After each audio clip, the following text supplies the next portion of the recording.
आज हम लोग जो भौतिकी का क्लास है, क्लास 12वां का, उसमें हम लोग आज पढ़ेंगे दो धारावाही चालक जिसमें कि धारा प्रवाहित हो रही है, उसके बीच में लगने वाला चुंबकीय बल कितना होता है। तो जैसे कि मान लेते हैं कि दो धारावाही चालक है, दो लंबा तार है, इसमें एक लंबा तार है जिसमें कि I1 और I2 धारा प्रवाहित हो रही है। इसमें I1 और इसमें I2 धारा प्रवाहित हो रही है। इन दोनों के बीच की दूरी d है, इन दोनों के बीच की दूरी d है। तो दो लंबे तार में I1, तो इसके कारण एक जो धारा इसमें प्रवाहित हो रहा है, जैसा कि हमने देखा था एम्पीयर के नियम में, तो लंबा तार के कारण यहाँ पर क्या होता है, एक चुंबकीय क्षेत्र उत्पन्न होता है। तो इसके कारण यहाँ पे एक चुंबकीय क्षेत्र उत्पन्न होगा, और जब धारा रहता है उसमें तो लंबा तार, यहाँ पर चुंबकीय क्षेत्र है और धारा है, तो इस चालक में क्या लगेगा, एक बल लगेगा जिसका मान आता है F बराबर I L क्रॉस B। और लंबे धारावाही चालक जो लंबे सीधे तार के कारण D बिंदु पर जो चुंबकीय क्षेत्र का मान होता है mu naught I1 by 2 pi D। तो यहाँ पर चुंबकीय क्षेत्र निकल जाएगा। इसमें जो तुमको इस पर जो लगने वाला बल होगा, अगर DL लंबाई में देखें तो इसमें लगने वाला बल क्या हो जाएगा, I2 DL क्रॉस B। तो यहाँ पर लिख लेते हैं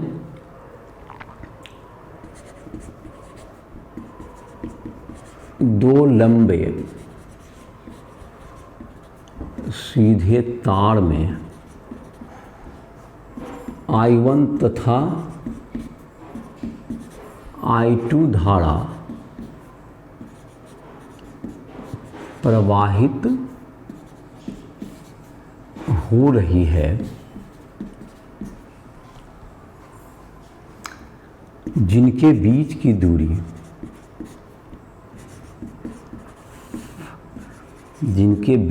दूरी d है।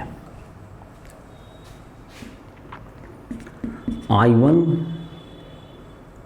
धारा वाले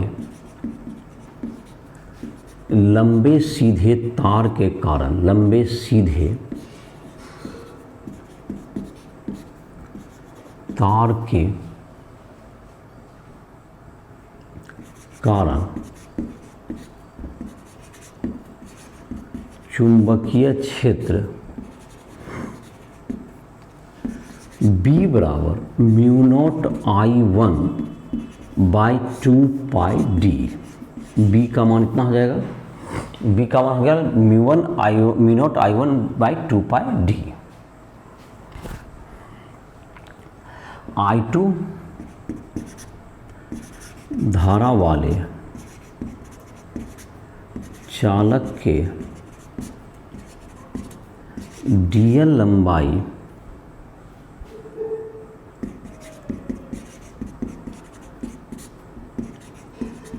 में लगने वाला बल DF बराबर I2 DL क्रॉस B। जहाँ तक कि इसके कारण जो कि तुमको चुंबकीय क्षेत्र की दिशा का बात है, तो ये दिशा क्या होगी तुमको, अगर हम अपने दाहिने हाथ को इधर रखते हैं और R के तरफ इधर की ओर मोड़े तो अंदर की ओर जा रहा है। तो इसके कारण लगने वाला जो चुंबकीय क्षेत्र यहाँ पर होगा वो क्रॉस में होगा, तो क्रॉस में है यहाँ पर। तो यहाँ पर जो कि चुंबकीय इसका जो बल का परिमाण होगा, पहले उसको निकाल लेते हैं। DF बराबर I2 DL B, जो DL का दिशा धारा की दिशा होती है, DL B साइन 90 डिग्री। तो DF बाई DL क्या हो गया, इकाई लंबाई में कार्यरत बल, इकाई लंबाई में DF बाई DL। अच्छा, बाद में इसके बाद लिख देते हैं DF बाई DL बराबर I2 इंटू B। अब B का मान हमने निकाला था mu naught I1 by 2 pi D। तो DF बाई DL बराबर mu naught I1 I2 by 2 pi D। तार के इकाई लंबाई के बीच लगने वाला बल, चुंबकीय बल। ये हो गया तार के इकाई लंबाई में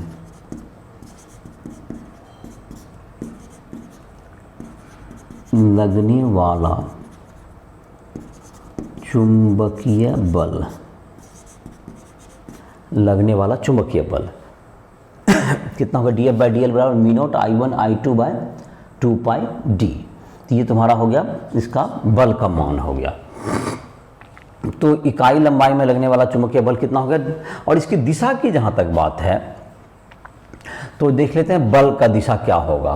तो बल के का जो दिशा होगा तुमको वो तुमको कुछ निकाल सकते हैं हम लोग, जबकि धारा की दिशा हमको पता है और चुंबकीय क्षेत्र की दिशा पता है यहाँ पर कि क्रॉस में है। इसके कारण इधर की ओर जो चुंबकीय क्षेत्र है वो क्रॉस में है और धारा तुमको ऊपर की ओर बह रही है इस तार में। तो धारा का तुमको दिशा हो गया ऊपर की ओर है और क्रॉस में है। तो देखते हैं इसमें धारा का डीएल का दिशा हो गया धारा की दिशा में, और क्रॉस मतलब अंदर की ओर हाथ मोड़ना चाहिए, इस ढंग से रखना उचित होगा। तो डीएल की तरफ धारा की ओर हाथ, मेरा दाहिना हाथ का उंगली फैला हुआ है, अंदर की ओर क्रॉस की तरफ मुड़ गया तो ए क्रॉस बी जैसे निकालते थे, और ये देखो अंगूठा इधर की ओर जा रहा है। तो इसका मतलब यह जो बल है तुमको आकर्षण का बल है। जब दोनों तार में जब धारा जो है तुमको समान एक ही दिशा में प्रवाहित होती है तो दोनों के बीच आकर्षण का बल लगता है, और जब धारा की दिशा विपरीत होगी तो यह विकर्षण का बल होगा। इसको मैं लिख देता हूं। जब दोनों तार में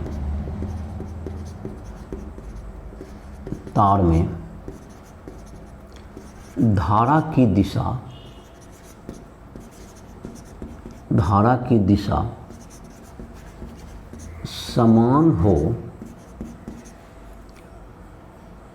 तो लगने वाला चुंबकीय बल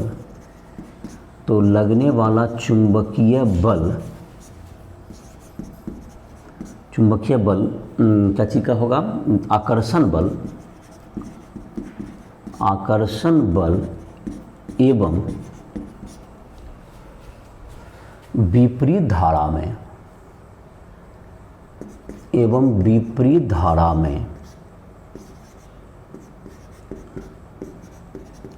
चुंबकीय बल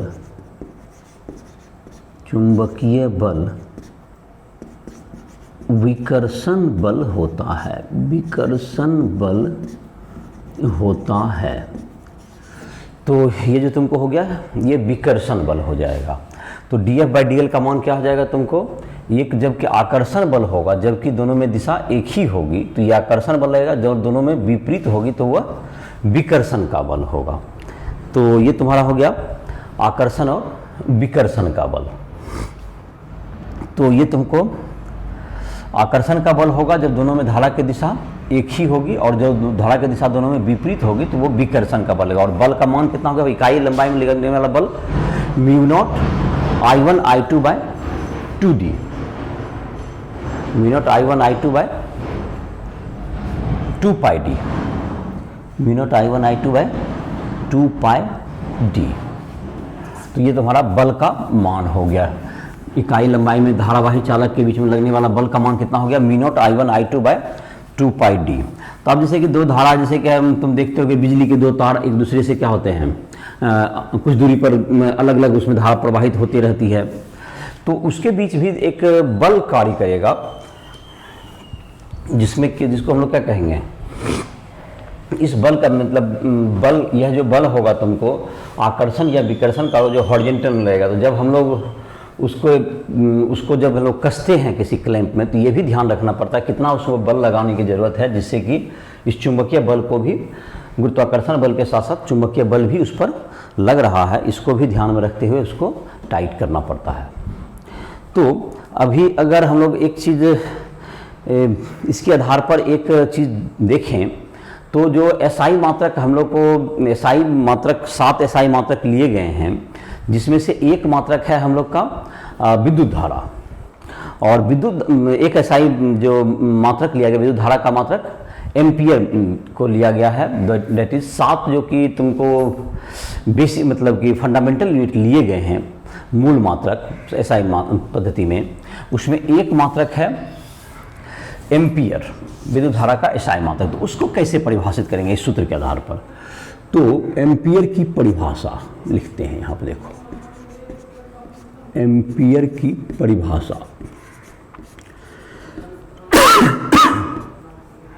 एम्पियर की परिभाषा। दो तार जब तुमको रहता है, जो तार अगर तुमको जैसे कि मैं यहाँ पे कर दूँ, दो तार अगर है उसके बीच में कितना बल लगता है, dF/dl इकाई लंबाई में लगने वाला बल जो होता है म्यू नॉट I1 I2/2πd। अच्छा यहाँ लिख देते हैं फिर से, या परिभाषा ही लिख लेना, यहाँ समझा दे रहे हैं। dF/dl बराबर म्यू नॉट I1 I2/2πd। तो dF/dl जब I1 बराबर I2 बराबर 1 एम्पियर और d बराबर 1 मीटर, तो dF/dl कितना हो जाएगा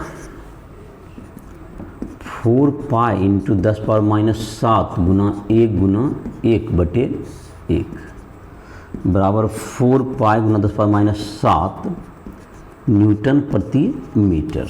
ये तुम्हारा इसका मान हो जाएगा।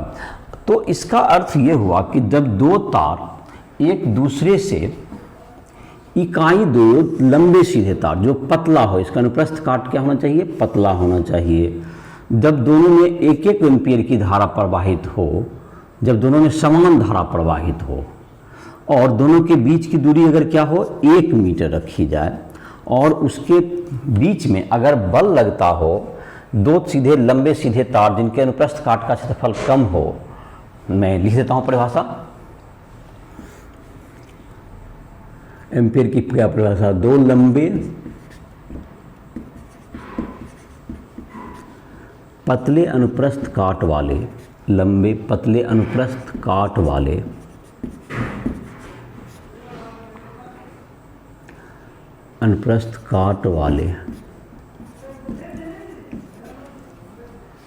सीधे तारों को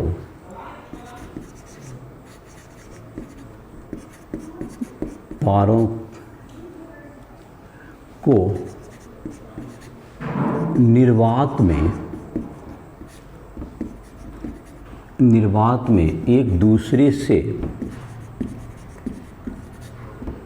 1 मीटर की दूरी पर रखा जाए, 1 मीटर की दूरी पर रखा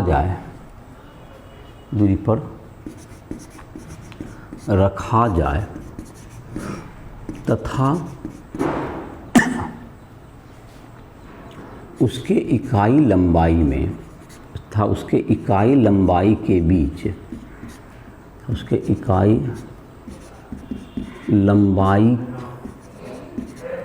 के बीच लगने वाला बल, इकाई लंबाई के बीच लगने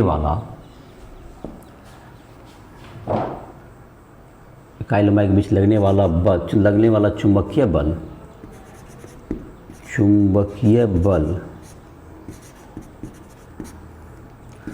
2 गुना 10⁻⁷ न्यूटन प्रति मीटर हो, तो उस तार में प्रवाहित होने वाली समान धारा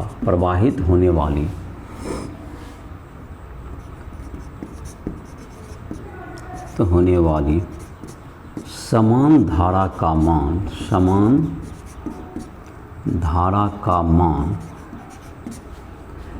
1 एम्पियर होता है। समान धारा का मान 1 एम्पियर होता है। तो 1 एम्पियर अगर दोनों तार में क्या हो, समान धारा प्रवाहित हो, दोनों के बीच की दूरी 1 मीटर हो और इसके बीच में इकाई लंबाई के बीच में लगने वाला जो चुंबकीय बल है वह कितना रहे, वह अगर तुमको इकाई लंबाई के बीच में लगने वाला चुंबकीय, जैसे ये तुमको तार है, अगर इसके बीच में क्या हो जाए तुमको, अगर तार के बीच में जैसे कि यहाँ पर है, दोनों के बीच में समान धारा बहना चाहिए। अनुप्रस्थ काट का क्षेत्रफल पतला तो होना ही चाहिए और दोनों के बीच में समान धारा बहे और दोनों के बीच की दूरी कितनी हो, 1 मीटर हो। समान धारा I बराबर हो जाएगा 1 एम्पियर। I बराबर 1 एम्पियर। जब बल बराबर जब dF बाई DL बराबर हो गया 4 पाई mu naught I1 I2 by 2 pi D. तो इसमें देखो मान निकाल लेंगे तो 4 पाई इंटू 10⁻⁷ गुना 1 एम्पियर गुना 1 एम्पियर बटे 1 मीटर बटे 2 पाई इंटू 1 मीटर, ऐसा। तो ये कट के कितना होगा तुमको 2 गुना 10⁻⁷ न्यूटन प्रति मीटर। ये तुमको बल होना है जो कैलकुलेशन यहाँ करके दिखाए। तो क्या परिभाषा हो गया एम्पियर का, जो SI मात्रक एम्पियर की क्या परिभाषा हुई, जब दो तार निर्वात में एक दूसरे से 1 मीटर की दूरी पर रखे हुए हैं और उसमें समान धारा प्रवाहित किया जाए जिससे कि उसके बीच में लगने वाला चुंबकीय बल का मान 2 गुना 10⁻⁷ न्यूटन प्रति मीटर हो जाए, तो वह जो धारा जो प्रवाहित हो रही है समान, उसे हम लोग 1 एम्पियर कहेंगे। वह जो समान धारा प्रवाहित हो रही है उसे हम लोग 1 मीटर कहेंगे।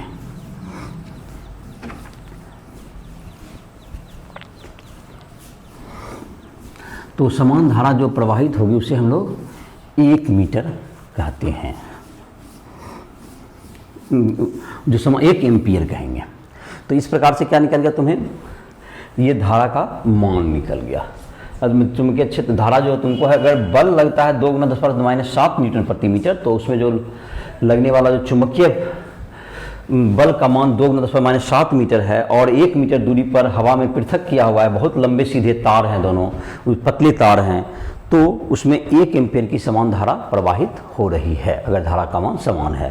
तो यही है किसकी परिभाषा, एम्पियर जो SI मात्रक है उसको इसी रूप में इसी सूत्र के आधार पर परिभाषित किया गया है, dF बाई DL बराबर mu naught I1 I2 by 2 pi D.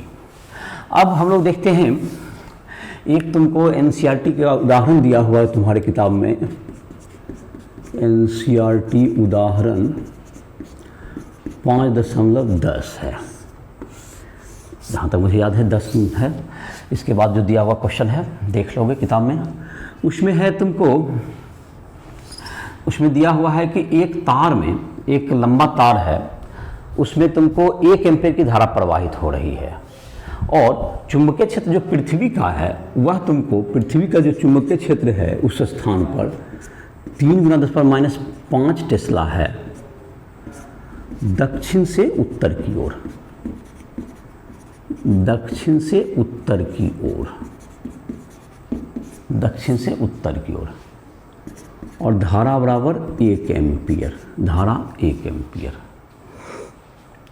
तो dF बाई DL क्या हो जाएगा तुमको, और तो उसमें जो इकाई लंबाई पर जो कि लगने वाला जो बल है, विद्युत क्षेत्र दे ही दिया, और तार एक रखा हुआ है जिसमें कि A नंबर में धारा बह रही है पूरब से पश्चिम की ओर, पूरब से पश्चिम की ओर। तो मान लेते हैं इधर की ओर धारा बह रही है पूरब से पश्चिम की ओर, I बराबर 1 एम्पियर, और चुंबकीय क्षेत्र है इधर की ओर है B बराबर 3 गुना 10⁻⁵ टेस्ला। चलिए, तो इसमें आ जाते हैं, इसके इकाई लंबाई में लगने वाला बल दिया, DL लंबाई में लगने वाला बल क्या आ जाएगा, DF बराबर I DL क्रॉस B। तो DF बराबर I और DL B साइन 90 डिग्री हो गया इसमें। तो इकाई लंबाई में कार्य करने वाला बल DF बाई DL बराबर I गुना B बराबर 1 एम्पियर गुना 3 गुना 10⁻⁵ टेस्ला बराबर हो गया 3 गुना 10⁻⁵ न्यूटन प्रति मीटर। तो ये पार्ट का उत्तर हो गया। इसमें प्रति इकाई लंबाई के बीच लगने वाला बल, इकाई लंबाई में लगने वाला बल का मान इतना 3 गुना 10⁻⁵ न्यूटन प्रति मीटर। बी नंबर में है, जब ये जो तुमको है इसमें भी धारा जो है तुमको इसी दिशा में प्रवाहित होने लगे जिसमें तुमको चुंबकीय क्षेत्र है, और धारा भी इसी दिशा में प्रवाहित हो रहा है 1 एम्पियर का। तो इसमें जो DF हो जाएगा I DL B, और दोनों के बीच का कोण हो गया साइन 0 डिग्री, दोनों के बीच का कोण 0 डिग्री, तो ये 0 हो गया। तो बी पार्ट में जो तुमको दिया हुआ है सेकंड पार्ट में, जब धारा अगर दक्षिण से उत्तर की ओर या उत्तर से दक्षिण की ओर बढ़ रही है तो एक या तो कोण 0 डिग्री हो जाएगा या 180 डिग्री। तो उस स्थिति में क्या लग जाएगा, उसमें कोई बल कार्य नहीं करेगा। तो इस प्रकार से क्या होगा तुम्हारा, ये जो तुम्हारा हो गया इसका मान क्या हो जाएगा, 0 हो जाएगा। तो ये तुम्हारा था, इसमें जो कि है धारावाही चालक पर लगने वाला बल, और उसके कारण जो तुम्हारा एम्पियर की परिभाषा और उस पर आधारित एक क्वेश्चन था वो तुमको सॉल्व हो गया। और एक और तुमको दिया हुआ है, इसमें तुमको आगे जो दिया हुआ है, जिसमें कि देखेंगे कि हम लोग किसी चुंबकीय मतलब कि बल आघूर्ण का मान क्या होता है जब कोई कॉइल को, किसी कुंडली को चुंबकीय क्षेत्र में रखा जाता है तो वह किस प्रकार से क्यों घूमने लगता है, क्योंकि उस पर एक चुंबकीय क्षेत्र के कारण एक बल आघूर्ण कार्य करता है। जैसा क्लास 11 में बल आघूर्ण पढ़ा होगा, जब बल आघूर्ण ही कोई चीज़ होता, बल आघूर्ण ही एक भौतिक राशि है जो कि किसी वस्तु को घूमने में मदद करता है। जब कोई वस्तु घूमना चाहता है तो उसमें एक बल आघूर्ण चाहिए घूमने के लिए आवश्यक, नहीं तो वह अगर रुका हुआ है तो वह नहीं घूम पाएगा। तो यह बल आघूर्ण का मान क्या आता है, आर, मतलब कि उसका जो इकाई सदिश जो कि पास करे, और क्रॉस एफ। जैसे कि अगर यहाँ इस बिंदु के परितः किसी का आघूर्ण निकालना हो और बल यहाँ एफ है, तो यहाँ से क्या करेंगे, यहाँ से यहाँ तक को कोई भी इसके किसी भी बिंदु को कि यहाँ से स्थिति सदिश निकाल लेंगे, किसी भी बिंदु की यहाँ से स्थिति सदिश आर निकाल लेंगे, आर क्रॉस एफ कर देंगे तो ये क्या निकल जाएगा, बल आघूर्ण निकल जाएगा। ये इसका बल आघूर्ण हो जाएगा। चलो यही है तुम्हारा इसका मान है। तो बल आघूर्ण निकालते हैं। तो कुंडली में जबकि हम लोग कॉइल है तुमको, जबकि वह किसी चुंबकीय क्षेत्र में रखा हुआ है, तो इस पर कितना बल आघूर्ण कार्य करेगा इसको हम लोग अगली क्लास में लेंगे।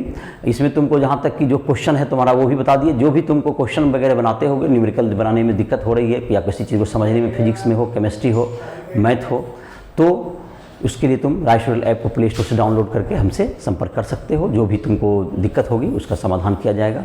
इसी के साथ इस लेक्चर को समाप्त कर रहे हैं।